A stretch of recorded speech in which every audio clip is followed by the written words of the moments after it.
Hello and welcome to another Magenta Otter Travels travel vlog. This update is from Cheltenham. I'm on Regent Street. And if you know me in real life, or even if you've just watched my 2-minute intro video on the channel, you know I love cheese. And so I'm very excited to visit this place behind me, the CheeseWorks Cheltenham. My plan is to eat my weight in cheese. I'm gonna eat so much cheese, I'll probably develop lactose intolerance. But I'm wearing my stretchy pants and I'm ready. And stay tuned to the end where we'll do a bonus segment on how to prepare a great cheese board. Here's the shop. One of my favorite cheese names, Stinking Bishop. And I'm excited to eat some cheese. Hi, my name's Tracey. I'm the owner of the CheeseWorks here in Cheltenham. The shop here has probably been here about 25-30 years, so it's kind of a focal part of Cheltenham. We are the cheese experts of Cheltenham, and we have people coming from a lot further afield as well. We're very passionate about cheese. We sell lots of other products, and we love everything in this shop. And we always hope that our customers have a great time to come here. I'm here with Izaak, who is the manager of the CheeseWorks Cheltenham, and he is going to give me cheese to eat. So we've got the single Gloucester there. So that's very, very, very special local cheese. It can only be made in Gloucestershire by Gloucester cattle. Oh wow, and we're in Gloucestershire, just in case you didn't know where Cheltenham is. And it's made with morning milk and cream from Gloucester cows and the evening cream, because traditionally it was kept as the farmer's own cheese after they would send the double Gloucester off to market, which is why double Gloucester is always orange. So they colour it with a little South American flower pip called annata, and then that makes it stand out in marketplaces. So they didn't do that to single Gloucester because they kept that as their own sort of cheese, as the leftovers almost. But over time it actually became protected because people thought there must be pretty good cheese if they're keeping it for themselves, and then it's actually worth more than double Gloucester now, and it's a lot harder to make, to obtain, unless you're literally here in Gloucester. Wow, which is why I don't think I've ever seen Gloucester cheese in the US. Yeah, it's a nice little rarity, that one, but it's probably one of the most famous local cheeses you can get. Okay, so this is the double Gloucester. Yes, this is the double Gloucester.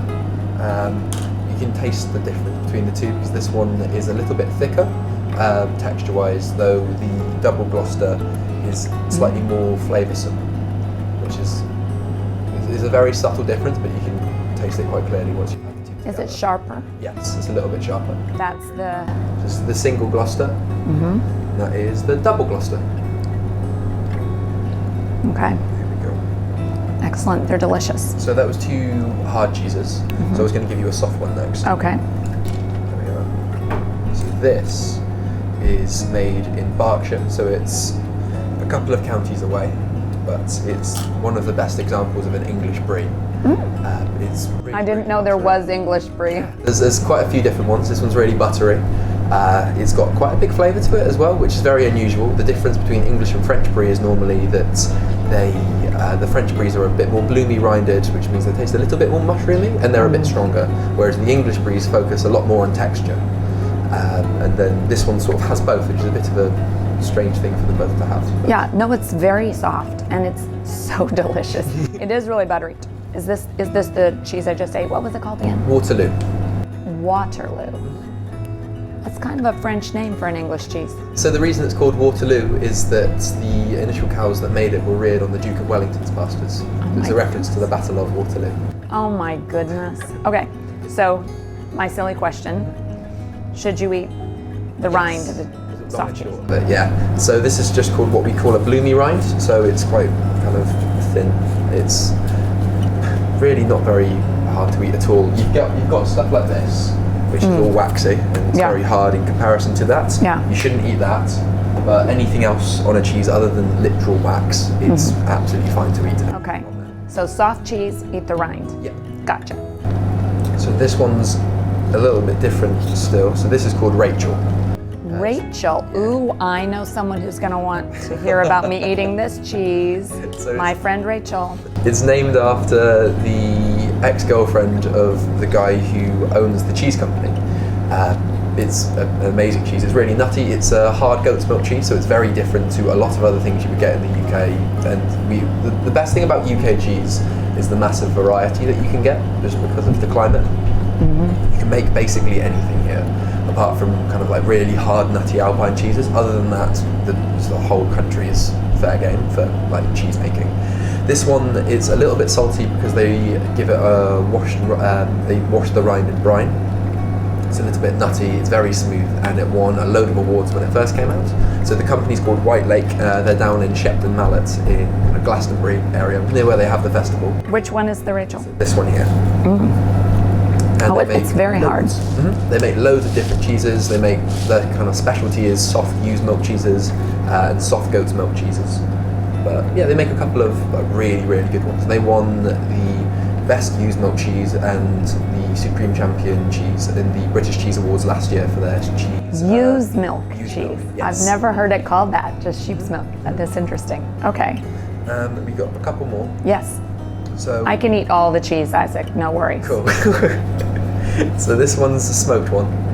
So I imagine you have a couple of these in the US, but this one's very different. So smoked cheese for me is a very important cheese to get right because it's so easy to make badly. But this one's done incredibly well. They smoke it for 12 hours on either side over cherrywood chips, so it's a lot sweeter, it's a lot more aromatic than some smoked cheeses, and you can actually taste the flavour of the cheese and you can taste the flavour of the smokiness as well, which kind of makes it into a big flavour, as opposed to the cheese itself is actually quite mild, so the smokiness very much enhances it. It's much harder. A lot harder, yeah. The smokiness just tends it's to make almost it a little bitty. It's almost a little rubbery. Yeah, the smoked cheese all kind of gets a little bit rubbery and squishy, and even the hard ones like this. So if you give that a hold, there's the cheese. Oh, it's like a brick. Yeah. So even that, it's still a little bit more malleable than some other cheeses. Okay, tell me the name again. Cherrywood, smoked cherrywood. Cherrywood. Okay, sounds like furniture. Beautiful. I've loved everything I've tasted so far. It's all so delicious. This one is one of my favourites. So this is a blue cheese. It's called Beauvale. It's made in Nottingham. It's made by Cropwell Bishop Creamery, and they make one of the kind of most famous Stiltons in the UK. Cropwell Bishop Stilton, but this is, in my opinion, the best cheese that they make. So they make it to the texture of a gorgonzola, so it's very, very soft. It's very soft for a blue cheese. But the flavour is something along the lines of a Stilton, so it's got a fair amount of whack to it. It's got a lot of kick. It's a little bit a fair amount of whack to it. I love that. As my father would say, it's got a fair amount of swaz to it, and yeah, it's just very, very easy eating cheese. Okay, excellent. And so what's the difference between a Stilton and a blue? So Stilton is a specific type of blue cheese. I never knew that. It can only be made in Derbyshire, Leicestershire or Nottinghamshire, and it has to be made, it's never, actually interestingly, there's a town called Stilton in which Stilton cheese was not made. It was first sold there in the Belin in the, I think, 15th century. But yes, it's a very old cheese. I haven't been there, but I've been to Cheddar Gorge. Very nice cheese there as well. They make very good cheddars there. That was me making some, I was truffling up a cheese earlier, so that's the truffle. You can try that as well if you like. Truffling up a cheese? I'll give you a try of the truffle paste. Oh my. It's just a little paste though. Okay, now I feel like I need a cracker. Right. So I make it out of a local truffle made in North Cerney, which is about half an hour away, and Elise de Bourgogne, which is a triple cream French cheese from Burgundy. Wow. Yeah, and That's wild. I cut brie in half, or like a little neufchâtel, which is a little heart-shaped cheese. Right. And make the truffle paste and layer it. We were making some for Valentine's Day. Oh. Yeah, they're very special because sweet. you can only get them here. Tell me how Stinking Bishop got its name. So Stinking Bishop got its name from an actual bishop who was a very nasty character. People didn't like him very much, and they always used to say that he smelt because he had a pear tree in his back garden. The pears that he grew, the seeds were taken from them and then planted, and further pear trees were made from those, and that variety of pear was called the Stinking Bishop after him. And Stinking Bishop cheese is washed in perry, so it's almost a bit like a pear cider, and that's the type of pears they used to make that perry, hence the name Stinking Bishop. All right, here I am, trying the Stinking Bishop. Oh, it's softer. It's kind of very like soft cheese. It's like a brie. It's a soft, brie style type thing. It's the definition of it really is bark. If it's a bark, it's a lot worse than its bite. Try layering into it. Yeah, it smells like trainers that have been worn on a very long run. Yeah, I mean, I don't dislike it, but it's not my favorite. Did you prefer the other soft one we tried? Yes, earlier? yes, Okay. much better. Bit more of a fan of the Waterloo. Yeah, so the Waterloo is made where? So it's in Berkshire, but it's made using Channel Island milk. So they bring up the cows from Guernsey and Jersey, and they graze on the pastures there in Berkshire. Okay, and then the Stinking Bishop is made? It's made in Gloucestershire. The farmer who makes this is called Charles Martel. He's sort of a local hero almost. He makes loads of amazing local cheeses. He's also the cheese supplier to the Queen. So cheeses go straight to the class. Tell me, what is the most popular cheese in the shop? Oh, that's a big question. I would probably say it's a three-way tie between the Colston Bassett Stilton, the Worcestershire Hop, and the Brie de Meaux. So that's a classic. We haven't seen that one yet, actually. It's this one here. So it's a classic French brie. It's got a very bloomy rind to it. It's a little bit mushroomy. It's very strong. It's got an absolutely gorgeous texture. It sort of just melts in your mouth. It's a fantastic cheese. Wow. So I would probably say those three kind of join first. Okay. And what's your personal favorite cheese?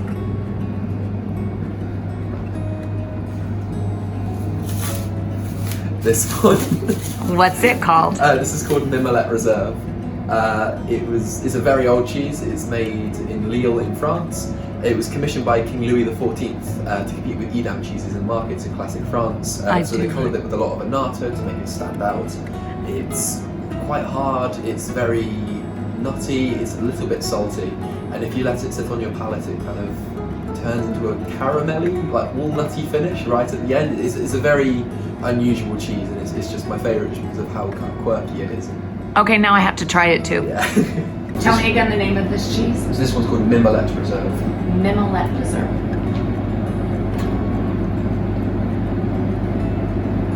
It's really different. The best thing about it is just it evolves just whilst it's on your palate. I just have to show that it looks like a geode. This is the strangest looking cheese, and it feels as hard as a geode as well. Yeah. My little sister thinks it looks like a melon that's been infected with radioactive waste. Oh well, that doesn't make it sound very appetizing, does it? No, it But it's doesn't. good. That was very good. Good favorite. Very tasty. Izaak, I am having family over on Sunday, and I would like to do a cheese board. So there'll be a total of 6 of us. Give me some advice on how I put together a great cheese board. Well, you'd want to start with something soft and something goaty. So something like this would be ideal. This is a little Cerney Ash. It's made about half an hour away. Very light. It's got a little bit of a limey flavour to it. It's quite citric in some ways, and it crumbles in the mouth very well. It's always best to start the cheese board with a light, soft goat's cheese or a soft ewe's milk cheese. So the flavours are sort of instantaneous and they don't last for too long on your palate. Gotcha. So it gives you kind of like a nice, clean introduction to the cheese board. Makes sense. After that, and you should always alternate milk types as well. So you start off with goat's milk, say like this one, and then you, as for the next cheese, go for something like this. This is the little Waterloo. We tried some earlier. Oh yes, that's delicious. So you've got a good amount of flavour to it, but it's still not very strong. And because it's a different milk type, you always have it after that one. It's very buttery. So remind me those cheeses and which type of milk they are. So there's a little Cerney Ash here, and this is a little goat's milk cheese, and this is Waterloo, and this is a little cow's milk cheese. Okay, great. This one here. After that, you'd want to get onto something a little bit firmer. Quite honestly, you could have this one next. So this is Worcestershire Hop. Hold it up a bit. There we are. Say what it is again. So it's called Worcestershire Hop. It's got a lovely brown rind to it, and that's because when it's finished maturing, it gets rolled and roasted and toasted beer hops. So you have a lovely umami farmhousey flavour to it. It's got a very long-lasting flavour as well, and it's a little bit salty too. So it sort of has a little bit of everything. It gets your mouth. Look at you busting out the umami. It's one of my favourite words. Yeah. After that, you should always have an odd number of cheeses for a cheese board. So 5, I would say, is probably my favourite number to do. So then you get a little bit of everything. After that, I would probably go for a little bit of smoked cheese. Either one of these would be absolutely fine. So this is a smoked Cherrywood cheddar, and this is a smoked Montgomery's. This one's a little bit stronger. It's a little bit more classic in terms of cheddar style. It's made by one of the best cheddar producers in the country, Jamie Montgomery, and it's oak smoked. Okay, hold that one up. It's interesting. Yeah, so it's oak smoked for 24 hours. That one there. Wow. Now, what's the one I tasted? And this is the other one you tasted. So this is a Cherrywood. So it's a lot lighter. It's a little bit more rubbery kind of texture. It's absolutely gorgeous aromatically. It smells utterly incredible because they use a lighter wood. So Cherrywood's a lot lighter than oak wood. So you get a different kind of aroma and flavour to the genuine cheese. Okay. So you would finish with the blue cheese. This is because they have the most amount of flavour and they last for the longest amount of time on your palate. I would go for... That's a nice way of saying they have the worst aftertaste. I don't know. Personally, I love my blue cheeses. Yes. One of my best friends who works here, he really doesn't like them. So it's just a matter of taste, I suppose. This is the one that we tried earlier. So this is Beauvale. So if you see that there, it's very big. Oh yeah. It's very thick and creamy. It's absolutely gorgeous. And this one here, this is the Gloucestershire Stilton. It's the owner's favourite cheese. It's probably one of the most popular cheeses in the whole shop. For blue cheeses, maybe cheese generally, it's absolutely gorgeous. Then I need some of that, I think, for my cheese board. I think you might have to, yeah. It's made in Nottingham, like the Beauvale, but it's a different creamery. So this is made by Colston Bassett Creamery, and this is Cropwell Bishop Creamery. Okay. And they're two very different textures, but flavour-wise, they're both very strong and both very Moorish. So Izaak is going to review all the cheeses that he's put together for my cheese board. Brilliant. So we're starting off with this little guy here. So this is a little Cerney Ash. We saw this one earlier. So it's a little goat's cheese and it's quite soft. We're starting off with that one. Then we've got a little Waterloo, which was, I think, Dara's favourite soft cheese. Yep, I loved it. Then we've got a little bit of this, and this is a Wenslydale Cranberries. So it's quite a mild cheese, but it's also a little bit sweet because of all the cranberries inside. Then you've got this one. So this is, we haven't seen this yet, so this is a... Oh my goodness. This is a Cornish Yarg. It gets the name from the makers of the cheese, Mr. and Mrs. Gray, and it's their surname backwards. It's very... That's silly. Okay, show me the rind again, the design. So what they do, they pick nettle leaves from around where their farm is in Cornwall, and they freeze them and then dry press them onto the cheese. Oh my goodness, that's amazing. It's really pretty. It's really popular on the wedding cakes that we do actually as well. And then we've got our good old friend, the Worcestershire Hop. Yes. That guy there. And then one of my other favourites, now this is called Schlossberger. So this is a Swiss Alpine cheese. It's been around since 1891, or thereabouts. The name means Swiss castle, I believe. Yeah. And it's absolutely gorgeous. It's very nutty. It's a little bit salty as well. And you can see in there the white little marks. That's called calcium lactate. So it's when the cheese is maturing for such a long time, it condenses in on itself and crystallizes. And then this guy here is the Colston Bassett Stilton. So this is one of the best blue cheeses, in my opinion, that you can get on the market at the moment. All right, fantastic. And I did try the Schlossberger, and it was amazing. All right, and to round it out, some beetroot chutney, and it's a Cotswold one. It's made by my friends in Kitchen Garden. Okay. And I'm also getting some lovely rosemary and olive oil crackers. Some toast for cheese crackers that have dates, hazelnuts, and pumpkin seeds. And then another variety with apricots, pistachios, and sunflower. This is going to be delicious. I'm not from the Netherlands. I'm not from Wisconsin, although I did grow up in Northern Illinois. And I'm not a Green Bay Packers fan, but I am a cheesehead. And this was a super fun day here at the CheeseWorks Cheltenham. So please like the video, be sure to subscribe, and hit the bell button to make sure you are alerted of future videos. And be sure to comment and tell me, what's your favorite cheese? What cheese would you like to try? What cheese in this segment was so appealing that you want to come to the CheeseWorks and try it yourself? And as always, do something good in the world today.